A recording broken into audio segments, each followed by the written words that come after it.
저에겐 3분 먼저 태어난 일란성 쌍둥이 언니가 있습니다. 언니는 불의를 보면 절대 참지 못하는 성격이에요. 마치 자신이 사회정의 구현을 위해서 태어난 사람처럼 몸을 사리지 않고 나서다가 늘 손해를 봅니다. 하지만 손해를 보는 것을 두려워하지 않아요. 겉으로 보기에는 걸걸하고 다소 거친 듯 보이지만 약하거나 아픈 사람들을 보면 아무런 대가 없이 돕는 것에 보람을 느끼는 천사 그 자체이자 누구보다 속마음은 따뜻한 사람입니다. 3분 차이인데 저와는 정말 180도로 달라요.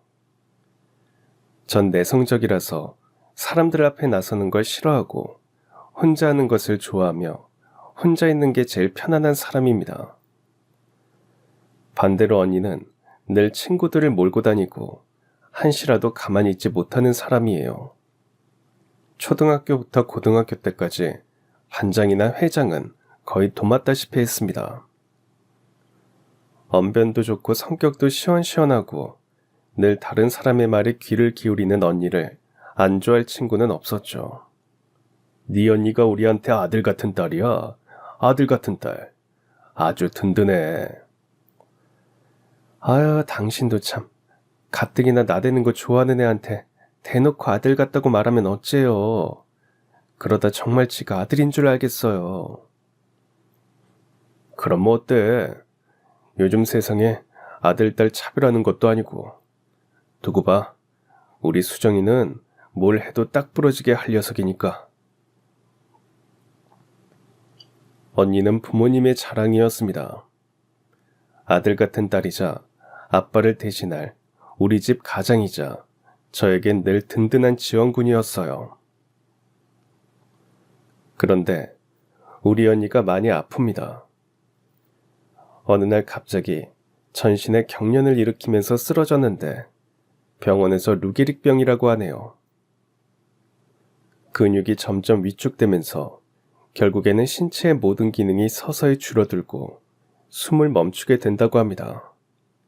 누구보다 건강했고 태권도 사범이었던 언니에게 왜 이런 병이 찾아오게 된 건지 도저히 믿을 수가 없고 눈물만 하염없이 쏟아집니다. 제가 이렇게 절망적인데 언니 자신은 얼마나 마음이 무너질까요? 언니는 오히려 담담했어요. 자신에게 그런 말도 안 되는 병이 올 리가 없다고 자신했습니다.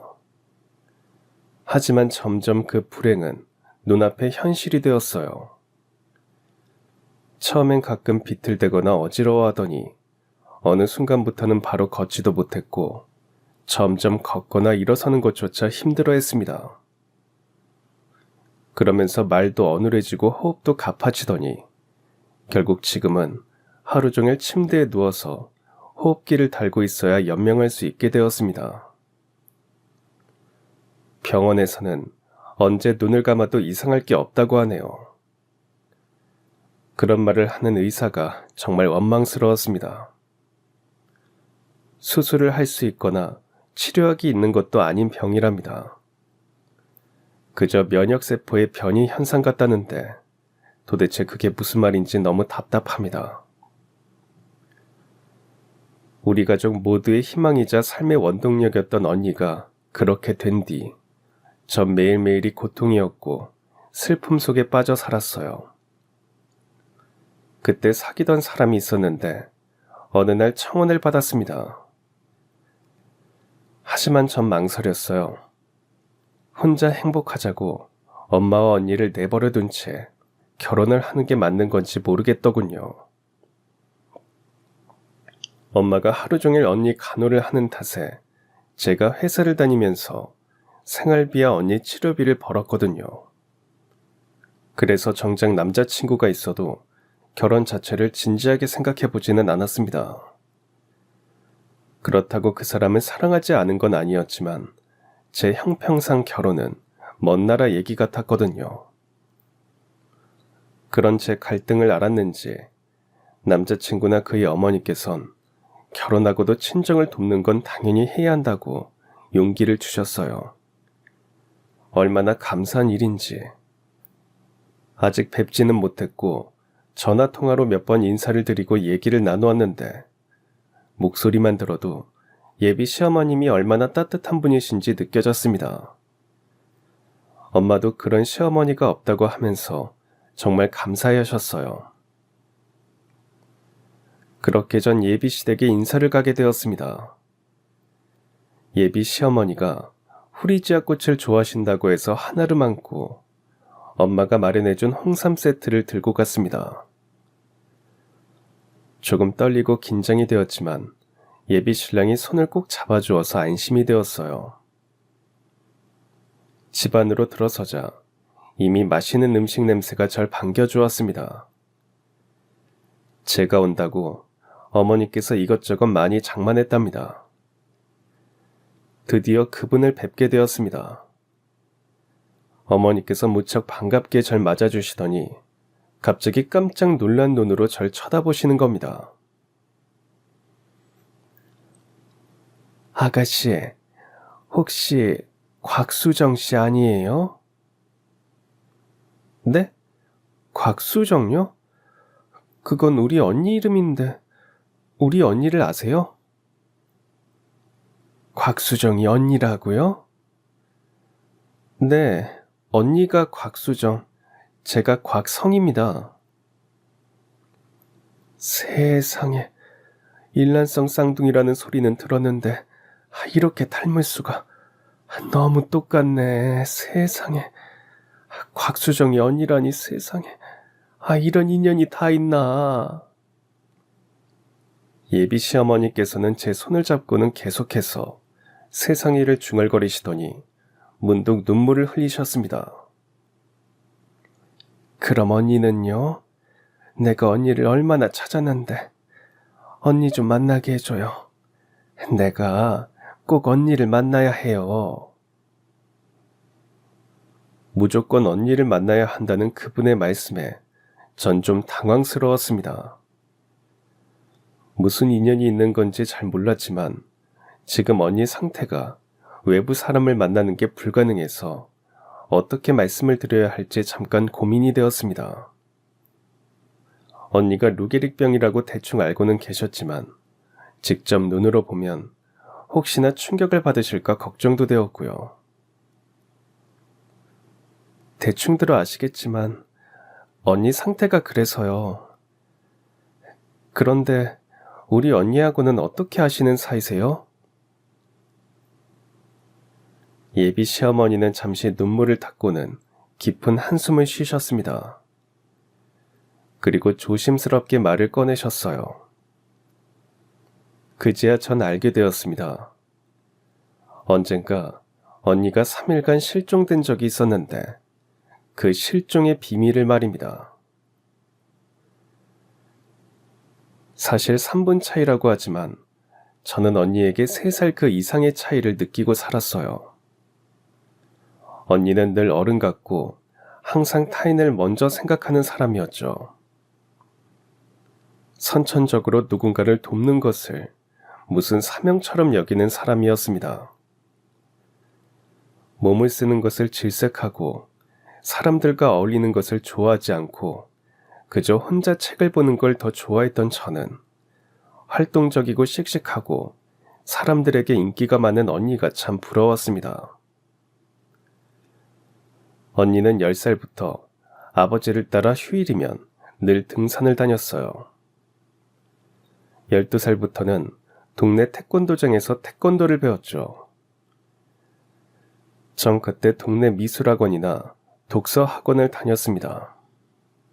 몇 번 언니를 따라서 태권도장에 가보기도 했는데 주먹을 내지르고 발차기를 하는 일련의 동작들을 억지로 하다가 넘어지기만 했습니다. 쌍둥이는 뭘 해도 똑같이 한다는데 아니 우리 애들은 어쩜 같은 배에서 태어났는데 달라도 저렇게 다를까요? 다르니까 개성도 있고 좋지 뭐. 근데 딱 한 가지는 아쉽다. 우리 수정이가 고추 하나만 딱 달고 나왔으면 금상첨화인데 말이야. 또 그 소리. 아유 당신 정말 애들 앞에서 그런 소리 말아요. 그냥 그렇다는 말이지. 어쨌든 부모님은 늘 언니를 아들처럼 든든해 하셨어요. 언니는 15살 여름방학 때 아버지와 같이 지리산 등정에 나섰습니다. 보름간의 그 등정 중에 갑자기 아버지가 호흡곤란을 일으켜서 쓰러진 적이 있었는데 언니는 구급대가 오기 전까지 침착하게 아버지의 심폐소생술을 해서 살렸죠.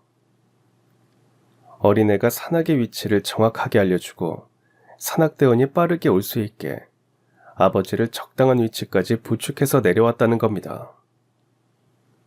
산악대원들조차 혀를 내두르면서 칭찬을 했을 정도였대요. 그뿐이 아닙니다. 언니는 고3 때 길을 가다가 날치기를 잡아라는 소리를 듣고 무조건 쫓아간 적이 있었는데 범인을 발견하고는 거의 새처럼 몸을 날려서 발차기로 놈을 한 방에 쓰러뜨리기도 했답니다. 지나가던 사람들이 모두 박수를 치고 환호해주고 난리였죠. 더구나 범인을 잡은 사람이 여학생이라는 것에 모두 놀라워했어요. 언니는 당당하게 경찰이 올 때까지 소매치기를 완전 제압을 했답니다. 놈이 여자라고 우습게 보고 덤비다가 된통 당한 거죠. 20살 땐 동네에서 애들을 괴롭히는 일진 녀석들 5명을 5대1로 싸워서 일망타진했고 모두 잡아 파출소에 끌고 가기도 했습니다. 녀석들이 동네를 종횡무진하면서 애들을 위협하는 바람에 한동안 동네가 시끌했는데 결국 우리 언니가 단칼에 해결하고 말았어요. 우리 동네에서 언니는 전설의 나라차기로 해자되었습니다. 언니는 우등상은 한 번도 탄 적이 없었지만 늘 모범 시민상과 표창장은 물론 포상금까지 수도 없이 탔습니다. 아버지는 항상 공부를 잘해서 1등만 하는 저보다는 모범 시민상을 타오는 언니를 더 기특해 했어요. 우리 집 거실에 모범 시민상 상패와 각종 표창장이 자랑스럽게 전시되어 있었죠.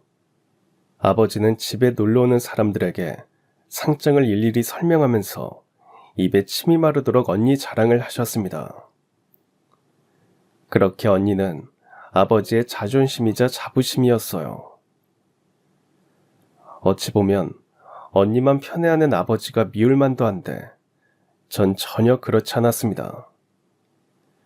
저 역시 언니가 세상에서 가장 자랑스러웠으니까요. 대학 때 늘 절 쫓아다니던 스토커가 있었는데 언니가 단번에 놈을 요절낸 적도 있습니다. 언니는 부모님에겐 아들이었고 저에겐 언제나 지원군이자 호위무사였어요. 우리 가족은 언니가 있어서 안심했고 언니 때문에 항상 즐겁고 행복했습니다. 하지만 언니는 경찰대학에 가고 싶었던 꿈을 접었습니다. 고3 때 아버지가 갑자기 돌아가셨기 때문입니다. 아버지는 오랜 지병인 당뇨를 앓고 계셨는데 어느 날 합병증으로 그만 세상을 떠나고 마셨어요. 언니는 항상 아침 저녁으로 아버지 혈당을 체크하면서 식단도 신경 쓰고 아버지의 전담 트레이너가 되어서 운동도 함께하곤 했습니다. 언니가 아버지와 함께 등산을 했던 이유도 아버지의 건강 때문이었어요. 하지만 당뇨 합병증에 의한 쇼크사를 막지는 못했습니다. 엄마와 저는 깊은 슬픔에 빠져서 정신을 차릴 수가 없었는데도 언니는 침착하게 마음을 가라앉히고 상주가 되어 아버지의 장례 절차를 하나씩 진행했습니다. 그리고 장례가 끝나자마자 대학을 포기하겠다고 선언했어요. 수정아, 왜 갑자기 대학을 포기하겠다는 거야? 너 경찰대학에 가려고 그동안 얼마나 공부도 열심히 하고 노력했는데. 정이 대학도 보내야 하잖아요.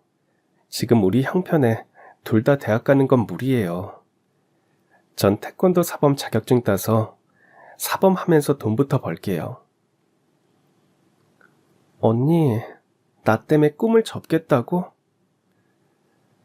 꿈을 접는 게 아니고 잠시 보류하는 거야. 그리고 객관적으로 봤을 때 나보다 네가 대학에 합격할 확률이 더 높잖아. 일단 네가 먼저 가고 언니는 좀 뒤에 갈 거야. 그러니까 아무 소리 말고 언니 말대로 해. 수정아, 정말 괜찮겠니? 괜찮아요. 미안하다. 엄마가 너희들에게 힘도 못 되고 정말 미안하다. 왜 그런 말씀을 하세요? 엄마가 우리 곁에 계시는 게 얼마나 다행인데요. 언니는 공부를 잘하는 제가 먼저 대학을 가는 게 맞다고 생각했어요.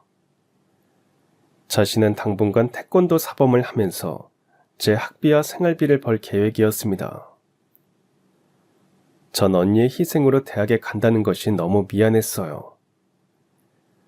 그렇다고 평생 살림만 해온 엄마가 당장 일을 하러 나간다는 것도 무리였어요.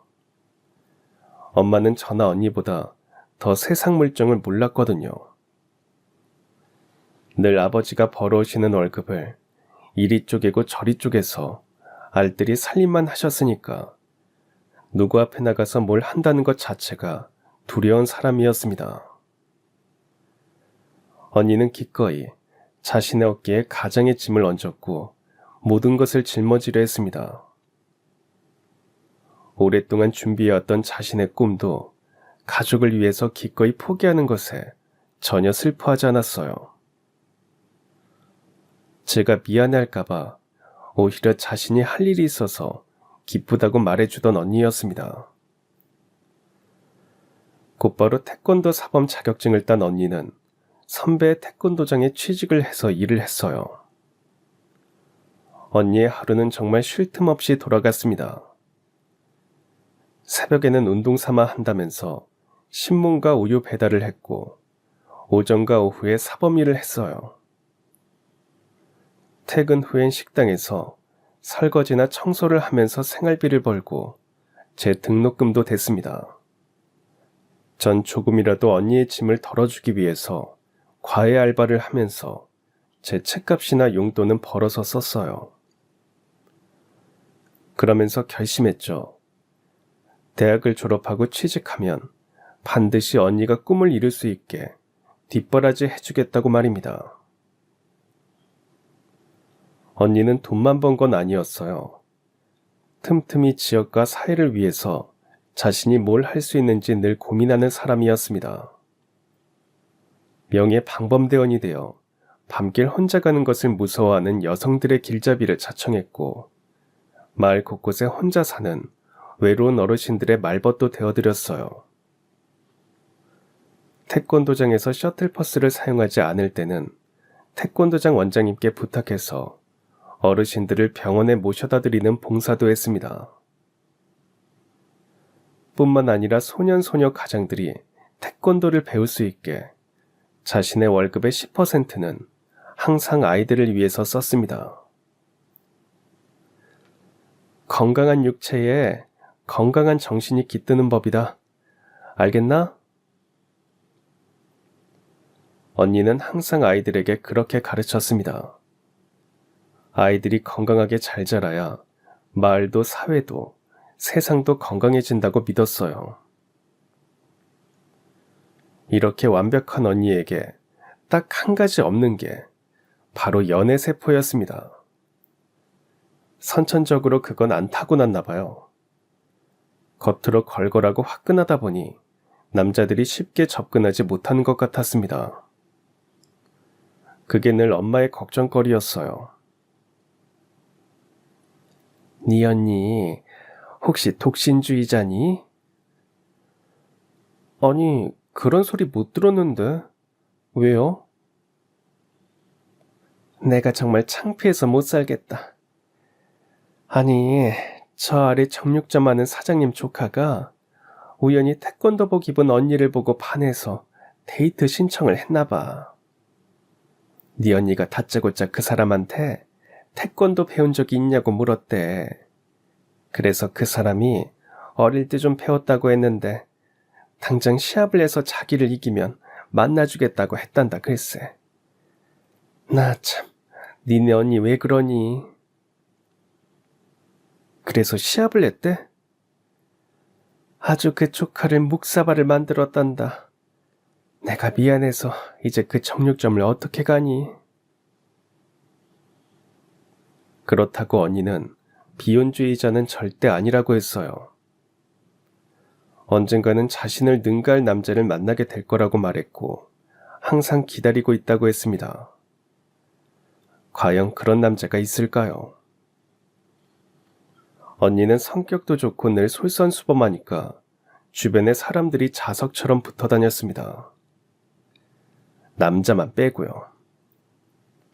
위아래 나이 세대 상관없이 늘 친구가 되었는데 3살 꼬마부터 90살 어르신은 물론 노숙자 아저씨부터 시의원, 동네 유지에 이르기까지 참 인맥도 화려했습니다.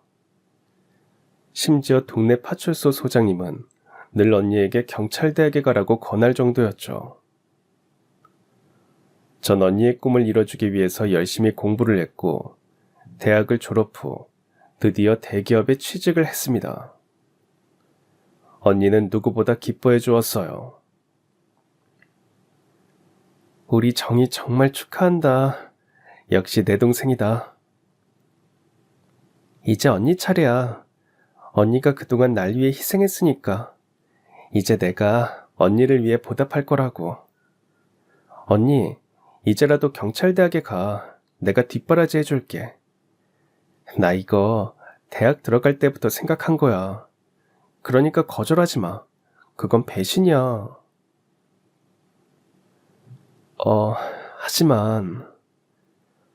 뭐가 하지만이야. 언니가 그동안 우리 가족을 위해서 그만큼 했으면 다 한 거야. 길 가는 사람들 붙잡고 물어봐. 언니만큼 가족을 위해 희생할 수 있는 사람이 있나? 그러니까 지금부터는 이 동생 믿고 꿈 이뤄봐. 알겠지? 고마워. 정말 고마워. 나도 고마워. 언니가 내 언니라서 진짜 고마워. 야, 왜 울어? 언닌 왜 울어? 서로 우는 거 보니까 거울 보는 것 같다. 일란성 쌍둥이니까 그렇지. 맞아. 우린 절대 떨어질 수 없는 쌍둥이야. 언니는 제 격려에 용기를 얻고는 꿈을 위해 다시 시작했습니다. 태권도장을 그만두고 경찰대학 시험 준비에 들어갔어요. 다른 과목은 어느 정도 하는데 언니가 영어가 약해서 전 퇴근하면 틈틈이 언니 영어 공부를 봐주었습니다. 다른 쌍둥이들은 누구 하나가 잘 되면 질투하면서 싸우기도 잘한다는데 우린 태어나서 지금까지 단 한 번도 싸워본 적이 없었어요. 그건 다 언니 때문입니다. 항상 배려하고 이해해주는 언니 덕분에 전 살짝 질투가 생겼다가도 이러면 안 되지. 금방 반성하면서 언니를 배우려고 노력했습니다. 저에게 언니는 어느새 삶의 지침서 같은 존재가 되었어요. 그러던 어느 날이었습니다. 학원 수업을 갔다가 돌아오던 언니가 갑자기 소식이 두절되었어요. 금방 들어가니까 같이 저녁 먹자던 언니와 통화를 한 뒤 1시간이 지나고 2시간이 지나고 3일이 지나도록 언니는 돌아오지 않았습니다. 그날은 제가 보너스를 받은 날이라 엄마가 모처럼 큰맘 먹고 갈비찜을 만들었거든요. 언니가 제일 좋아하는 갈비찜이라 공부하는데 몸보신을 시켜준다면서 하루 종일 준비했는데 언니가 오지 않았습니다. 핸드폰도 꺼져 있었어요. 우린 너무 걱정이 되어서 밤새 잠을 이루지 못했고 바로 경찰에 실종 신고를 했지만 파출소 소장님은 가출인지 실종인지도 명확하지 않다면서 난감해 하시는 겁니다. 무엇보다 언니가 무슨 사고를 당할 확률도 높지 않다는 게 파출소 소장님의 말씀이셨죠. 언니 잘 알잖아. 혼자서 웬만한 장정 서너 명은 그냥 해치우는데 무슨 사고를 당했겠어? 뭣도 모르고 덤비는 놈이 아작날 텐데. 하지만 언니도 여자예요. 매번 그렇게 다 이길 수는 없어요, 소장님. 언니가 이런 적이 한 번도 없었는데 핸드폰도 꺼져 있는 걸 보면 정말 무슨 일이 났다고요. 일단 며칠만 더 기다려 봅시다. 만약 사고를 당했다면 누가 발견해도 발견할 거고 신고라도 들어올 거니까. 소장님은 언니가 사고를 당할 일은 없다고 호언장담했습니다. 분명 아무 일 없다는 듯이 돌아올 거라는데 제 3자니까 그렇게 태연히 말하는 거겠죠. 가족 입장이 돼보면 정말 1시간이 10년 같고 온몸에 피가 다 마를 지경이 됩니다. 엄마는 거의 식음을 전폐하신 채 3일 내내 울기만 하셨어요. 그런데 3일째 되던 날 정말 언니가 돌아왔습니다. 하지만 다리에 깁스를 하고 온몸에 타박상을 입은 채 절룩거리며 집으로 돌아왔어요. 누군가 문을 쾅쾅 두드려서 나가봤더니 깁스를 한 언니와 택시기사분이 함께 서 있었습니다. 택시비도 없는 아가씨가 깁스까지 한 채 마구잡이로 택시에 탔다면서 기사분이 투덜댔습니다.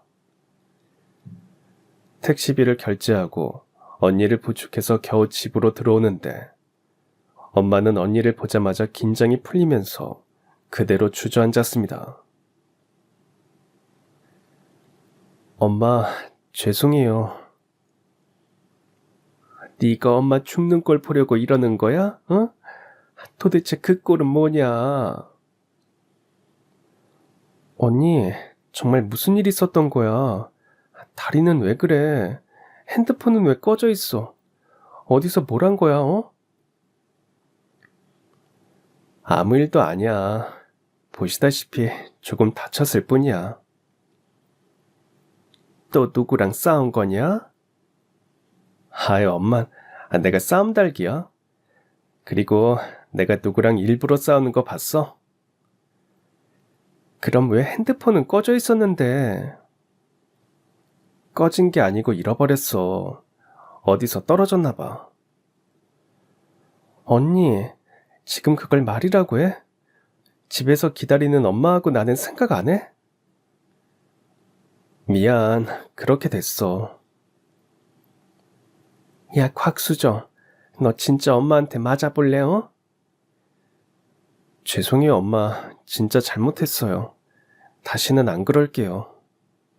도대체 무슨 일이냐고 아무리 물어도 언니는 그냥 대수롭지 않다는 듯 웃기만 했습니다. 원래 언니는 자신의 선행을 다른 사람들에게 잘 말하지 않는 편이었어요. 주변에서 어떻게 알고 제보를 해서 포상을 받거나 칭찬을 받았지 언니가 먼저 자랑한 적은 없었습니다. 그러니까 이번에도 또 누군가를 돕다가 다쳤겠거니 했어요.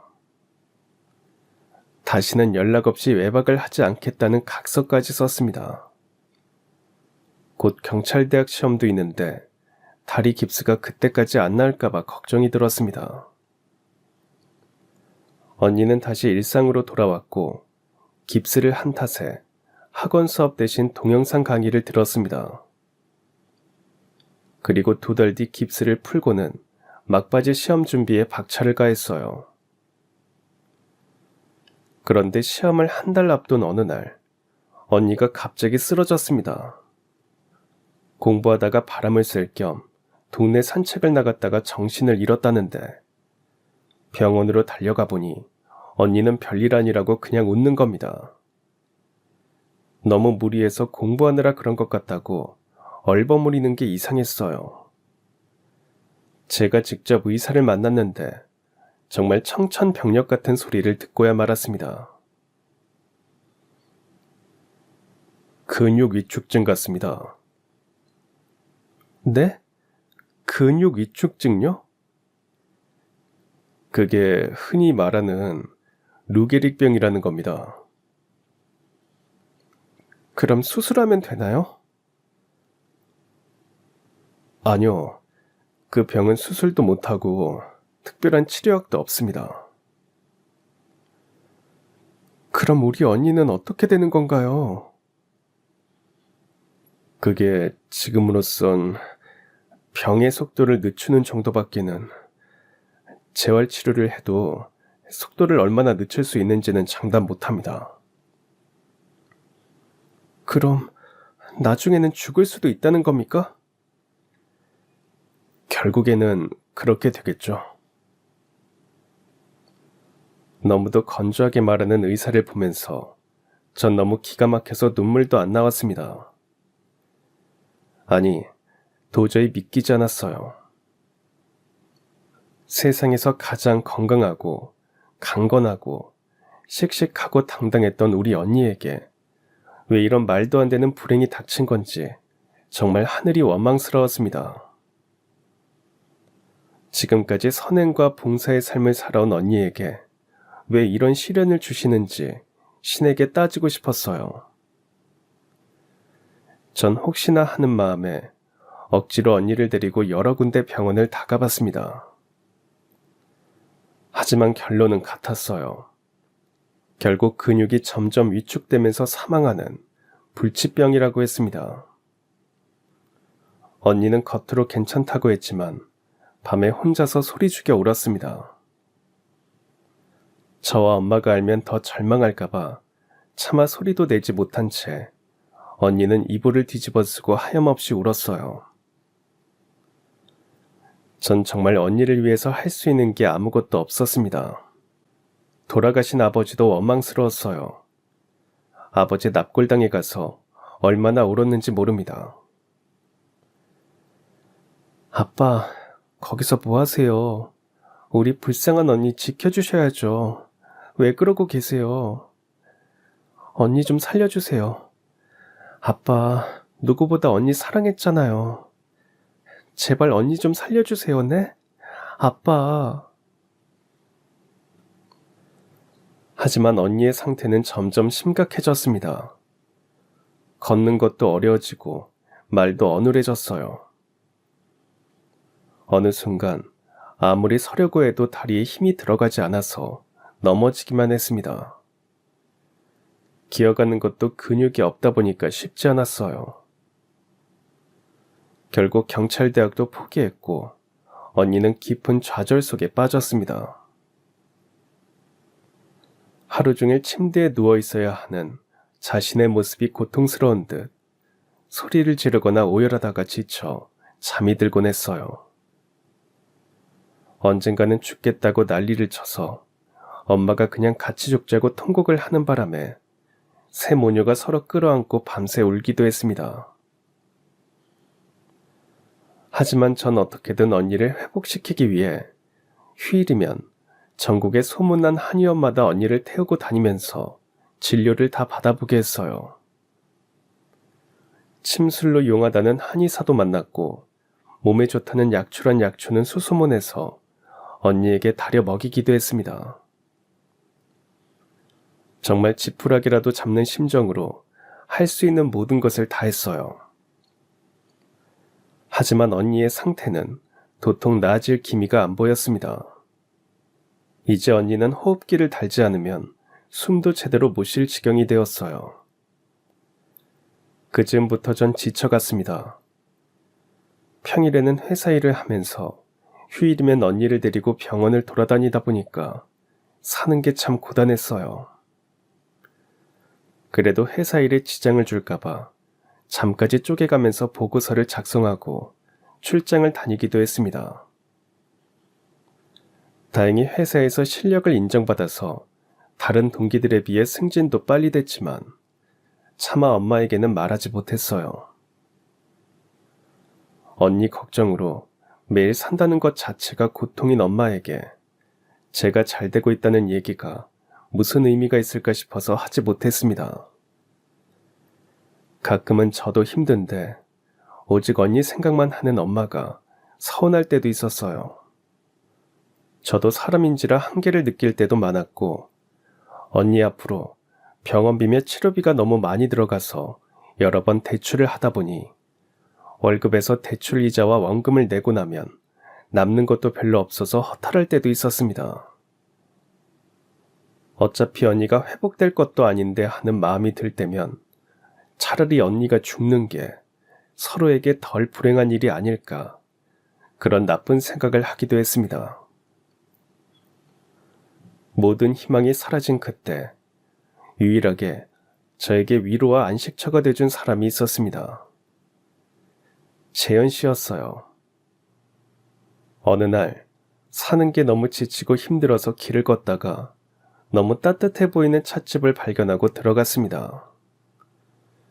차 한잔 하면서 멍하니 창밖을 쳐다보는데 은은하게 흐르는 음악도 따뜻하고 제가 좋아하는 밀크티의 차맛도 참 좋아서 마음이 누그러졌어요. 그 이후로도 가끔 오다 가다 생각날 때마다 들러서 차 한 잔씩 했는데 어느새 단골이 되었습니다. 그땐 하루 종일 언니 병간호에 지친 엄마와도 많이 싸웠어요. 엄마가 하루 종일 언니 보느라 얼마나 힘든데 퇴근하면 빨리 와야지. 엄마, 난 회사에서 놀아? 나도 하루 종일 일하느라 정신없어. 그런데 퇴근하고 언니까지 보면 난 언제 쉬어? 그럼 어떡하니? 네가 언니를 봐줘야 엄마가 밀린 집안일도 하고 장도 보고 하지. 난 뭐 1시간이라도 쉴 틈이 있는 줄 알아? 낮에 잠깐 언니 잠들면 그때 밀린 일 하면 되잖아. 그러다가 지난번에도 네 언니 호흡기가 벗겨진 것도 모르고 큰일 날 뻔했잖아. 그럼 나더러 어쩌라고. 아마 언니도 방에서 우리가 싸우는 소리를 다 들었겠죠. 엄마와 신경전을 벌이고 나면 둘 다 며칠 쳐다보지도 않고 말도 안 했어요. 전 점점 언니 방에 가서 인사하는 것도 하지 않았던 것 같아요. 지금 생각하면 언니가 얼마나 슬펐을까 싶어요. 하지만 그땐 전 모든 것이 참 지긋지긋했습니다. 언니 치료비, 생활비, 대출을 다 내고 나면 점심값도 달랑거릴 때가 많았어요. 그냥 밀크티 한 잔으로 배를 채우고 마음을 달래는 게 저에게 제일 큰 사치였습니다. 그 찻집의 젊은 사장님은 그렇게 지쳐있는 절 눈여겨봤나 봐요. 일주일에 한두 번 정도 퇴근 무렵 파김치가 되어 찾아와서 밀크티를 시켜놓고 한참 동안 멍 때리고 있는 모습이 측은했는지 가끔 조각 케이크도 서비스로 주고 새로 나온 메뉴라고 시식을 해보라며 가져다 주기도 했습니다. 어느 날은 갑자기 비가 쏟아졌는데 저에게 우산을 빌려주기도 했어요. 그런 친절이 감사해서 이런저런 얘기를 나누다 보니 제법 친해졌습니다. 자연스럽게 우리 가족의 얘기며 언니 얘기도 하게 되었죠. 요즘 제 마음이 지옥 같아요. 언니가 기적처럼 일어났으면 좋겠다고 생각하다가도 어차피 불가능한데 그냥 주변 사람들 고생 덜 시키고 편안히 갔으면 하는 생각도 해요. 저 참 나쁘죠? 아니요, 전 그 마음 충분히 이해해요. 가족 중에 오래 아픈 사람이 있으면 다른 가족들에겐 불행한 일이죠. 저도 비슷한 경험이 있어서 알아요. 어머, 재현 씨 가족 중에도 그런 분이 있어요? 네. 갑작스런 사고로 아버지가 돌아가셨고 엄마도 오래 아프셨어요. 그랬구나. 그때 재현 씨는 어떤 마음이었는데요? 저도 정희 씨랑 비슷하죠. 어떨 때는 돌아가신 아버지가 원망스러울 때도 있었고 또 때로는 엄마가 불쌍하기도 하고 가끔은 내가 왜 이런 짐을 져야 하나 한탄도 하고. 그런데 가족이니까 무조건 해야지 하는 생각보다 그냥 받아들였어요. 그냥 받아들여요? 네, 어차피 내가 해야 하는 일이니까요. 그리고 만약 내가 아팠다면 엄마는 아마 자기 목숨이라도 팔아서 절 치료하려고 했을 거고요. 그러니까 억울해하거나 지옥이라고 생각하지 마요. 받아들이면 마음이 조금 편해져요. 아마 정희 씨가 힘들어하면 언니는 더 힘들 거예요. 환자들은 의외로 가족들의 마음을 잘 읽거든요. 재현 씨의 말을 들으면서 전 참 많은 힘을 얻었고 또 많이 반성도 했습니다. 만약 제가 아프고 언니가 제 입장이었다면 어땠을까요? 아마 언니는 모든 것을 다 감수하면서 절 위해 희생했을 겁니다. 우리 언니는 그런 사람이니까요. 전 늘 언니에게 도움을 받았고 사랑을 받았고 언니의 희생 덕분에 무사히 대학을 졸업하고 누구나 부러워하는 대기업에 다니게 되었는데 한순간 그 모든 것을 다 잊어버렸나 봐요. 참 못난 동생이라는 생각에 잠든 언니를 바라보면서 소리 없이 울었습니다. 그렇게 재현 씨 덕분에 전 다시 마음의 안정을 찾았고 우린 조금씩 서로에 대한 마음을 키웠어요. 그리고 인연이라는 생각이 들 무렵 그 사람이 청혼을 했습니다. 하지만 전 쉽게 결정할 수가 없었어요. 정희 씨가 뭘 걱정하는지 왜 망설이는지 다 알아요. 지금부터는 정희 씨 그 어깨짐 저도 함께 짊어질게요. 혼자라고 생각하지 말아요. 하지만 재현 씨, 결혼은 현실이래요. 연애하고는 달라요. 연애할 때는 다 이해할 것 같고 그렇지만 막상 결혼하고 일상이 되면 언젠가는 저도 재현 씨도 지칠지도 몰라요. 지치고 힘들고 후회하고 그러겠죠. 근데 그게 일상이에요. 생각해봐요. 우리가 매일 행복해요? 안 그렇잖아요. 하루 종일 아무 일도 안 일어나고 그저 평범한 하루를 보냈는데도 하나도 안 행복하고 즐겁지 않을 때도 얼마나 많아요. 그러니까 후회하고 힘든 것도 그저 그런 일상 중에 하나일 뿐이에요. 재현 씨는 최선을 다해서 절 설득했습니다. 누구보다 제 상황을 이해해 주었고 안타까워해 주었어요.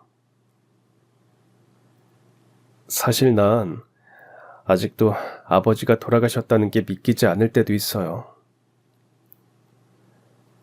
아버지는 어떻게 돌아가신 거예요? 어느 날 친척 장례식에 다녀오시다가 뺑소니 사고를 당하셨어요. 그날의 충격이 너무 크신 건지 어머니는 여전히 저에게 다 말씀해주지 않으셨지만 그날 아버지가 돌아가시고 어머니도 중환자실에서 열흘 넘게 계셨어요. 매일 밤 고비였죠. 아침이 되면 또 한 고비를 넘기고 밤이 되면 또 고비가 오고 전 그때 제발 엄마만은 데려가지 말라고 기도했어요. 누구에게 기도를 해야 하는지 몰라서 동네 교회 가서도 하고 성당에 가서도 하고 정말 그 시간들을 어떻게 보냈는지 지금도 아득해요. 재현 씨 어머니는 거의 보름 만에 중환자실에서 깨어났답니다. 하지만 한동안은 부분 기억상실증에 걸려서 아무것도 기억하지 못했대요. 사고로 온몸이 부서지고 일부 장기도 손상을 입어서 여러 번의 수술을 해야 했고요. 2년 넘게 병원 생활을 했고 퇴원을 한 뒤에도 1년 가까이 재활 치료를 하면서 겨우 지금의 일상으로 돌아오게 되었답니다. 지금은 가끔 재현 씨 어머니랑 웃으면서 얘기하지만 정말 다시는 경험하고 싶지 않은 생지옥이었다고 할 때 저도 모르게 재현 씨를 꼭 안아주었습니다. 재현 씨 어머니는 언니가 루게릭병이라는 얘기를 듣고 참 가슴 아파하셨대요. 사실 전 누구보다 재현 씨를 사랑하고 미래를 함께하고 싶지만 제가 결혼할 경우 당장 친정의 생활비며 언니 치료비까지 아무런 대책이 없었거든요. 그런 제 마음을 이미 다 간파한 재현 씨는 조심스럽지만 제가 기분 나쁘지 않게 얘기를 했습니다. 우리가 결혼하면 이제 장모님이나 처형도 내 가족이잖아. 가족이니까 우리 공동의 책임이라고 생각해. 정희 씨가 뭘 걱정하는지도 알고 결혼 전에는 오롯이 정희 씨 혼자 모든 걸 책임졌지만 이제 우리 함께 책임지고 함께 부양하고 그게 가족이니까. 재현 씨, 정말 고마워요. 제가 뭘 고민하는지 미리 알고 말해주는 그 사람의 마음 씀씀이가 정말 고마웠습니다. 재현 씨는 정식으로 인사 가기 전에 친정엄마께 전화로 인사를 하면서 앞으로 아들 그 이상으로 잘하겠다고 말했어요. 엄마는 너무 기쁘고 흐뭇해서 눈시울이 붉어지셨습니다. 저도 재현 씨 어머니께 전화로 먼저 인사를 드렸어요. 우연히 재현 씨가 어머니와 통화를 하다가 제가 옆에 있으니까 바꿔보라고 했나 봐요. 하지만 재현 씨는 제가 부담스러워할까봐 곧 정식으로 인사를 가겠다면서 눈치껏 분위기를 정리했습니다. 사람을 배려하는 마음도 깊고 언제나 제 입장이 되어서 먼저 생각해주는 그 마음도 저를 감동시켰습니다. 이 사람이라면 함께해도 잘 견딜 수 있을 것 같다는 확신이 점점 들었어요. 그렇게 드디어 예비 시어머니께 인사를 가게 되었습니다. 그분이 날 좋게 봐주실지 떨리고 긴장도 되고 그랬습니다. 제가 온다고 상다리가 휘어지게 차렸다고 했는데 집안에 들어가는 순간 맛있는 냄새가 진동을 해서 긴장되었던 마음이 한결 누그러졌어요. 우리가 들어서는 기척이 나자 어서 오라며 하이톤의 목소리로 주방에서 나오시던 그분이 저를 보시더니 순간 깜짝 놀라 잠깐 멈칫하셨어요. 그리고 다짜고짜 곽수정이냐고 물어보셨습니다. 전 너무 당황해서 곽수정은 언니 이름이라고 말했는데 예비 시어머니가 갑자기 오열을 하시는 겁니다. 그러면서 무조건 언니를 만나야 한다고 했습니다. 재현이 통해서 언니가 많이 아프다는 건 들어 알고 있었지만 설마 그 사람이 곽수정 씨라는 건 상상도 못했어요. 루게릭병입니다. 세상에, 어쩌다 그런 병이. 병원에서는 원인은 알 수 없다고 했어요. 그런데 지금 언니가 호흡기를 달고 있어서 사실 대화가 거의 불가능해요. 난 그런 줄도 모르고 언젠가는 꼭 만날 수 있을 거라고, 아니, 꼭 만나게 해달라고 늘 기도만 했어요. 외람되지만 언니랑 어떻게 하시는지 말씀해 주세요. 난 언니에게 목숨을 비쳤어요. 평생 다 갚을 수도 없어요. 제가 취직을 한 뒤 언니는 태권도 사범을 그만두고 본격적으로 경찰대학 준비를 시작했습니다. 그건 앞에서도 이미 말씀드렸고요. 그런데 어느 날 언니가 갑자기 연락이 두절되었고 3일 만에 집으로 돌아온 적이 있었어요. 멀쩡하던 다리에 깁스를 하고 온몸에 피멍이 든 채로 말입니다. 그때 언니는 별일 아니라고 했고 저도 언니가 항상 다른 사람을 돕다가 여기저기 다쳐서 들어오는 날이 많아서 그런 줄 알았어요. 그런데 그때 언니가 목숨을 걸고 살려준 분이 바로 예비 시어머니였답니다. 그날 예비 시어머니와 남편분은 친척의 장례식장에 갔다가 돌아오던 길이었대요. 길이 낯설고 내비게이션도 고장난 상태라 한참을 헤매다가 저녁이 다 되었답니다. 안 되겠다는 생각에 일단 시내로 들어와서 사람들에게 물어보기로 했대요. 마침 언니는 학원 수업을 마치고 저에게 금방 들어간다는 통화를 했는데 언니 옆으로 차 한 대가 멈추어 섰죠. 아가씨, 저기 말 좀 물어볼게요. 여기서 국도를 타려고 하는데 어디로 가는지 알 수 있을까요? 여기서 국도로 나가기는 좀 복잡한데. 저기 어르신, 제가 설명을 하는 것보다는 직접 타서 말씀드리는 게 더 나을 것 같아요. 밤이라 초행길이시면 계속 헤매실 수 있을 겁니다. 괜찮으시다면 제가 탑승해도 될까요? 아이고, 그래도 되겠어요? 우리는 괜찮은데 아가씨에게 미안해서 어쩌죠?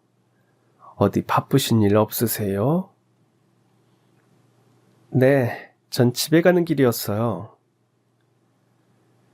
그렇게 언니는 차에 직접 타서 길을 안내하게 되었답니다. 아이고, 젊은 아가씨가 어쩜 그렇게 친절하실까. 감사합니다. 전 곽수정이라고 합니다. 이름도 참 수정처럼 맑고 예쁘네요. 그나저나 국도로 가려면 시내를 한참 벗어날 텐데 아가씨 혼자 어떻게 돌아가려고 그래요. 내가 참 그 생각을 못했네. 전 이쪽 지리에 밝아서 괜찮습니다. 아무리 지리에 밝아도 밤이고 인적도 드물 텐데. 아니, 이건 아닌 것 같네요. 여보, 아가씨 댁으로 그냥 모셔다 드립시다. 아니, 괜찮습니다. 실은 제가 태권도 사범을 해서 웬만한 장정들이 덤벼도 거뜬합니다. 그러니 걱정 마세요. 두 분 잘 가시는 거 보고 전 운동 삼아 집까지 뛰어가면 됩니다. 예비 시어머니는 처음 본 아가씨가 어쩜 그렇게 속이 꽉 차고 야무진지 너무 고마웠답니다. 그렇게 차는 시내를 벗어나서 국도 방향으로 진입했대요. 그런데 바로 그 순간 어디선가 트럭이 달려왔고 차를 치고 달아났답니다. 너무 순식간에 일어난 일이라 트럭에 부딪혀 날아간 차는 길 아래로 떨어져 전복되었죠. 모두 놀랄 새도 없이 그대로 정신을 잃었답니다.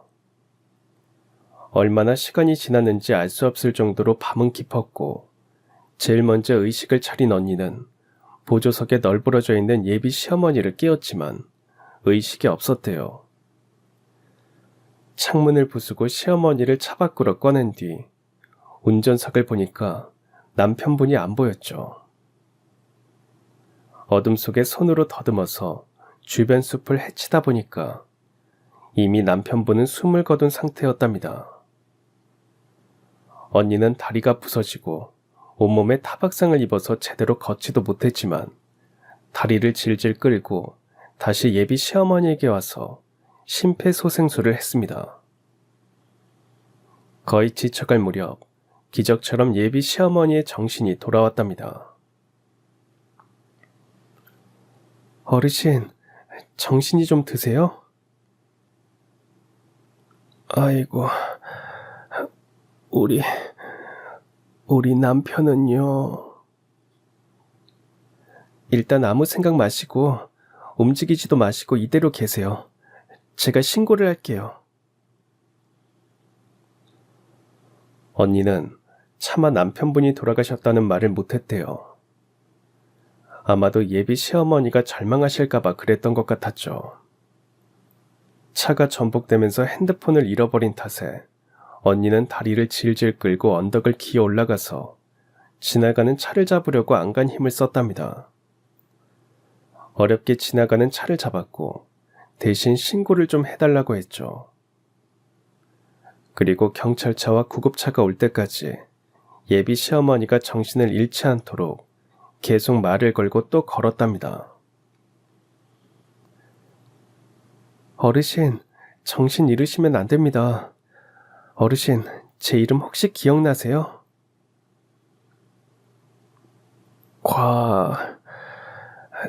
곽수저. 네, 맞아요. 그럼 혹시 어르신 성함은 뭐예요? 지현자. 지현자.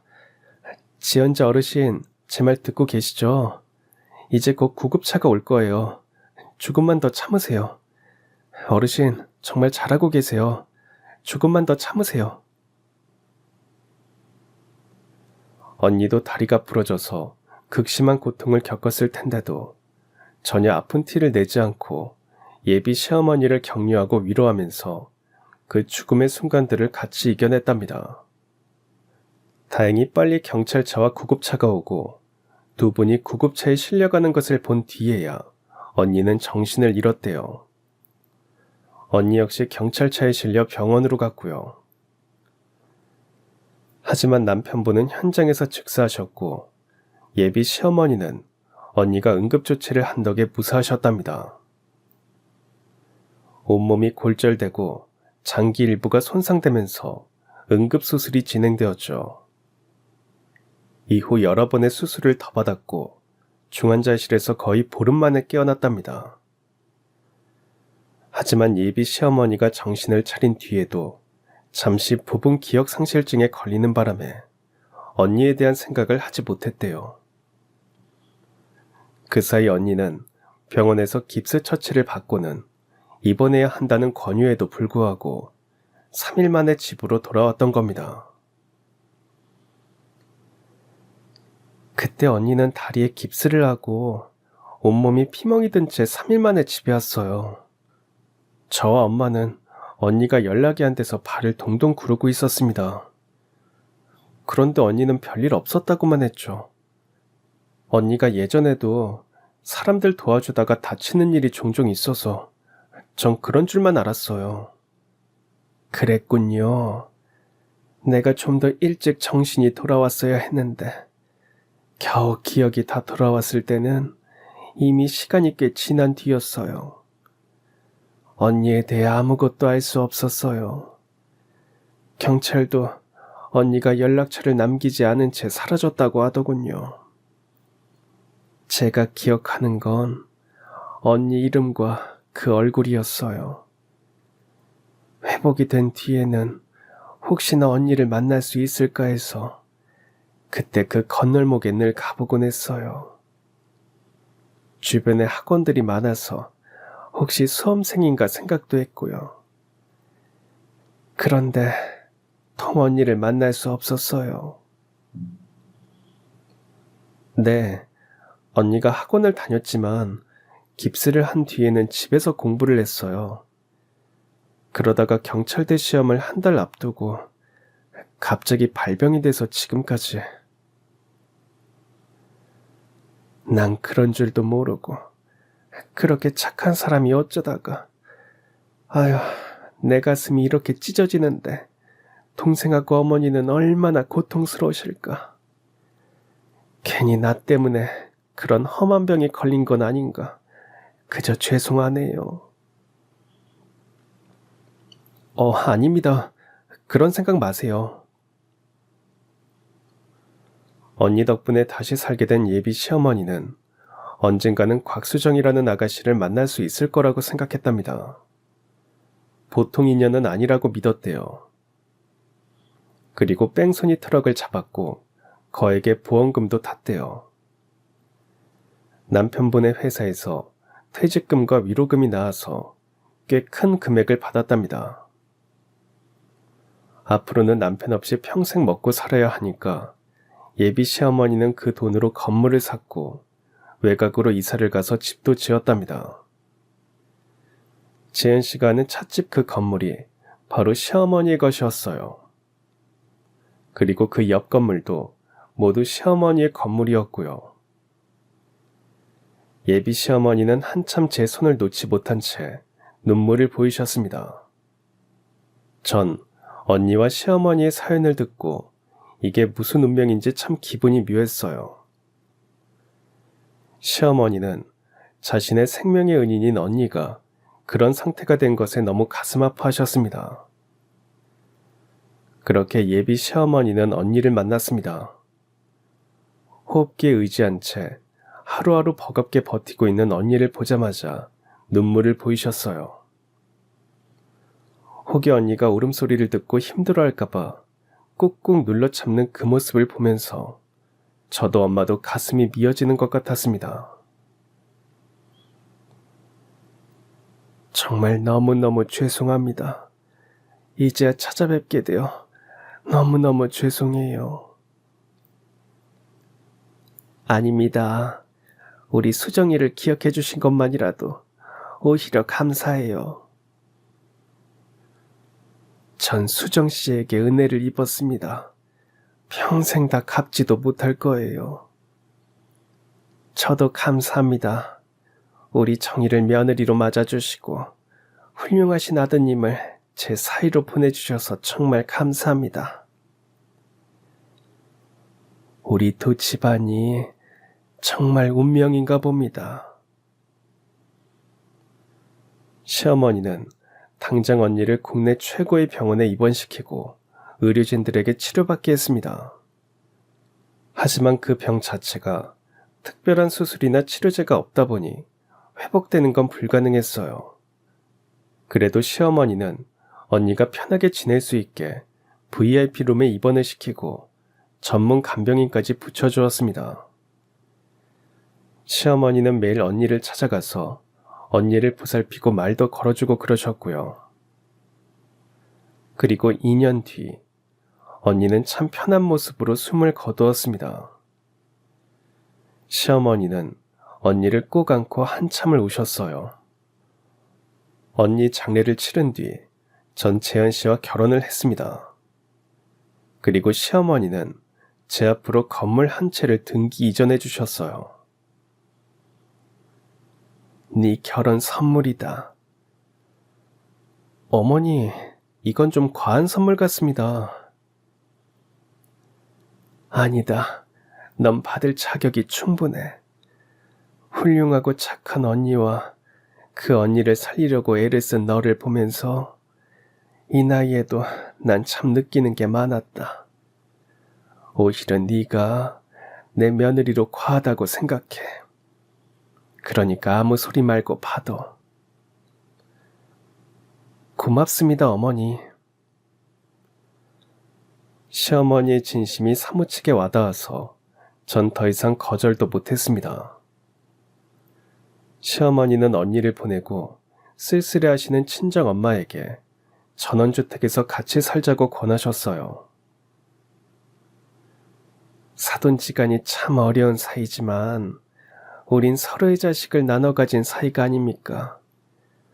그리고 사돈댁은 제 생명의 은인 집안이시고요. 제가 평생 그 은혜 다 갚고 갈 생각입니다. 그러니 거절하지 마세요. 네, 저도 사돈어른과 함께 친구하면서 여생은 즐겁게 보내고 싶어요. 서로 다른 양가가 만나 인연으로 엮이고 운명이 된다는 것이 참 신기하고 특별한 일이라고 생각합니다. 우리 두 집안은 그렇게 한 가족이 되었어요. 그리고 언니가 하늘나라로 간 지 꼭 6개월이 지난 뒤 저에게 새로운 생명이 찾아왔습니다. 마치 언니가 우리 모두에게 선물을 주고 간 것 같았어요. 딸이었어요. 첫 손녀를 안아보신 두 어머니는 누구보다 기뻐하고 행복해 하셨습니다. 서로 손녀를 돌보겠다고 신경전을 벌이시기도 하세요. 전 결혼하고 회사를 그만두었습니다. 아이를 출산하고 난 뒤에는 시어머니 건물을 관리하면서 가끔 남편 찻집에 가서 밀크티 한 잔 마시면서 멍 때리며 삽니다. 오래 아팠고 오래 힘들었지만 지금의 운명 같은 가족들과 오래 행복하게 살았으면 좋겠다고 늘 기도합니다. 그리고 우리 모두 오래오래 언니를 그리워하면서 살아갈 겁니다. 그럼 지금까지 사연 들어주셔서 감사합니다. 사연이 재밌으셨다면 구독과 좋아요 부탁드려요. 감사합니다. 안녕히 계세요.